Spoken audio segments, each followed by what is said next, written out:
Hello everyone, I am doctor Shreya Nayak, a retina specialist. और आज हम बात करने वाले हैं CSR या फिर सेंट्रल सीरस कोरियो रेटिनोपैथी की।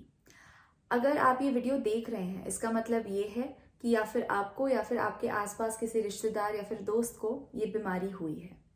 तो सबसे पहली बात मैं ये बताना चाहती हूँ कि ये एक ब्लाइंडिंग डिजीज़ नहीं है। इससे ब्लाइंड होने के चांसेस काफ़ी कम होते हैं या फिर ना के बराबर होते हैं। तो आइए चलिए बात करते हैं हम कि क्या होता है CSR। आपको पता ही है, हमारी आंख एक कैमरे की तरह होती है जिसमें आगे एक लेंस होता है और पीछे पर्दा होता है। कई लोगों में इस पर्दे के पीछे या फिर पर्दे के नीचे फ्लूइड या फिर पानी जम जाता है और इस बीमारी को हम CSR बोलते हैं। तो ये किन लोगों में होता है और क्यों होता है? ये यूजुअली मिडिल या फिर यंग एज्ड मेन में देखा जाता है, आदमियों में ज़्यादा पाया जाता है। इसका मेन कारण, जो सबसे बड़ा कारण बोला जाता है, वो है स्ट्रेस या फिर टेंशन की। जिनको टाइप A पर्सनैलिटी होती है उनमें ये बहुत कॉमनली पाया जाता है। सेकेंड कॉज हो सकता है स्मोकिंग या फिर धूम्रपान करना। थर्ड होता है किसी भी प्रकार का स्टेरॉयड मेडिकेशन लेना, steroids in the form of tablet या फिर क्रीम। बहुत लोग बहुत सारी स्किन डिजीजेस के लिए स्टेरॉयड क्रीम्स यूज़ करते हैं। तो ये चीज़, स्टेरॉयड यूज़ करना भी आपके CSR को प्रेसिपिटेट कर सकता है। एंड लास्टली होती है लैक ऑफ इनएडिक्वेट स्लीप, या फिर जो लोग नाइट ड्यूटीज़ करते हैं उनमें ये बहुत कॉमनली पाया जाता है।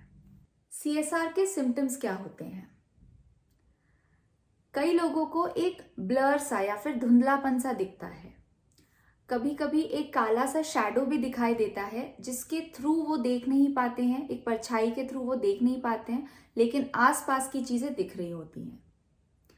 और कई लोगों में तो जो सीधी लाइनें होती है उनको वो टेढ़ी मेढ़ी दिखने लगती है। तो न्यूज़पेपर का प्रिंट पढ़ने में या फिर कभी कोई स्ट्रेट लाइन देख रहे हैं, वो स्ट्रेट नहीं टेढ़ी मेढ़ी दिख रही होती है। कभी कभी डेप्थ परसेप्शन या फिर कलर, रंग का परसेप्शन में भी डिफरेंस आ जाता है दोनों आंखों में। CSR ऐसी बीमारी है जो कि कॉमनली एक ही आंख में पाया जाता है, लेकिन इसका मतलब ये नहीं कि ये दूसरी आंख में हो नहीं सकता। कई लोगों में एक आंख के बाद सिक्वेंशली दूसरी आंख में भी इन्वॉल्वमेंट हो सकती है, और कई बार तो एक साथ ही दोनों आंखों में भी इन्वॉल्वमेंट देखा गया है, पर मोर कॉमनली एक आंख में ही होता है। तो अब बात करते हैं इसके ट्रीटमेंट और इन्वेस्टिगेशंस की।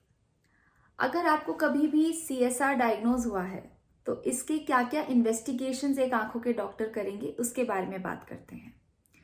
सबसे पहले हम बात करेंगे कि फंडस एग्जामिनेशन या फिर रेटिनल एग्जामिनेशन होता है। इसमें आपकी आई डॉक्टर आपके आंख के अंदर एक ड्रॉप डालेंगे जिससे पुतली फैलती है और हमें इजीली पीछे का पर्दा दिखता है। उसके बाद हम इनडायरेक्ट ऑफ्थैल्मोस्कोपी करते हैं। उसके बाद एक OCT किया जा सकता है। OCT बेसिकली आंखों के पर्दे का एक CT स्कैन होता है, एक कट सेक्शन होता है, जिससे हम एक्चुअली नाप सकते हैं कि कितना फ्लूइड, कितना माइक्रॉन्स ऑफ फ्लूइड प्रेजेंट है आपके पर्दे के नीचे। OCT एक फॉलोअप टूल भी है। बेसिकली जब आप ट्रीटमेंट ले रहे होते हो और अगर ट्रीटमेंट का असर आ रहा है या नहीं आ रहा है, ये भी OCT से देखा जाता है। नेक्स्ट इन्वेस्टिगेशन, जिन लोगों को क्रॉनिक CSR है, मतलब 3 महीने से ज़्यादा CSR है या फिर बार बार CSR होए जा रहा है, उनमें हम एंजियोग्राफी भी करते हैं, पर्दे की एंजियोग्राफी। इससे हमें पता चलता है कि कौन सी वो नाड़ी है जो लीक कर रही है और फ्लूइड एक्यूमुलेट करवा रही है। अब चलिए बात करते हैं इसके ट्रीटमेंट की। 80% लोगों में, 80% ऑफ CSR पेशेंट्स में ये सेल्फ लिमिटिंग डिजीज माना जाता है। मतलब ये खुद बे खुद बिना कोई मेडिकेशन के ही ट्रीट हो जाता है। हाँ, थोड़ा टाइम लगता है, कई लोगों में 2 से 3 महीने लगते हैं इसको ट्रीट होने में, लेकिन ये अपने आप ठीक होने वाली चीज़ है। अब सबसे इम्पॉर्टेंट चीज़ जो CSR को ट्रीट करने में हेल्प करती है वो है लाइफस्टाइल मॉडिफिकेशंस। सबसे पहला जो स्ट्रेस होता है, जो उसका बहुत मेन प्रेसिपिटेटिंग फैक्टर होता है, उसको निगेट करना ज़रूरी है। सेकंड, स्मोकिंग स्टॉप करना भी बहुत ज़रूरी होता है। थर्ड, अगर आप किसी भी प्रकार का स्टेरॉइड क्रीम या फिर स्टेरॉइड टैबलेट्स ले रहे हैं, या फिर कई लोगों में इनहेलर से भी देखा गया है कि CSR प्रेसिपिटेट हो जाता है। और fourth, 7 to 8 hours of adequate sleep. ये 4 चीज़ें आपकी वो लाइफस्टाइल मॉडिफिकेशंस है जो CSR को एक तो प्रेसिपिटेट होने से भी रोकती है, और अगर हो गई है तो उसको थोड़ा बहुत ट्रीट करने में भी हेल्प करती है। अब अगर आप CSR के डायग्नोसिस लेकर एक आई डॉक्टर के पास जाएंगे तो सबसे पहला सवाल होगा कि कब से कम दिख रहा है। अगर 2 से 3 महीने से कम हुआ है या फिर ये आपका पहला एपिसोड था CSR का, तो यूजुअली कोई ड्रॉप्स, लुब्रिकेटिंग ड्रॉप्स देकर आपको भेज दिया जाएगा। लेकिन अगर CSR को 2 से 3 महीने से ज़्यादा हो गए हैं, या फिर ये चीज़ बार बार आ रहा है, या फिर बिना कोई प्रेसिपिटेटिंग फैक्टर के साथ आ रहा है, तो हाँ, एंजियोग्राफी करके उसको लेज़र या फिर इंजेक्शन द्वारा ट्रीट किया जा सकता है। क्योंकि अगर 3 महीने से ज़्यादा हो चुके हैं तो मतलब वो अपने आप ठीक होने वाला नहीं है। तो इसके लिए डॉक्टर आपकी हेल्प कर सकता है उसको ट्रीट करने के लिए।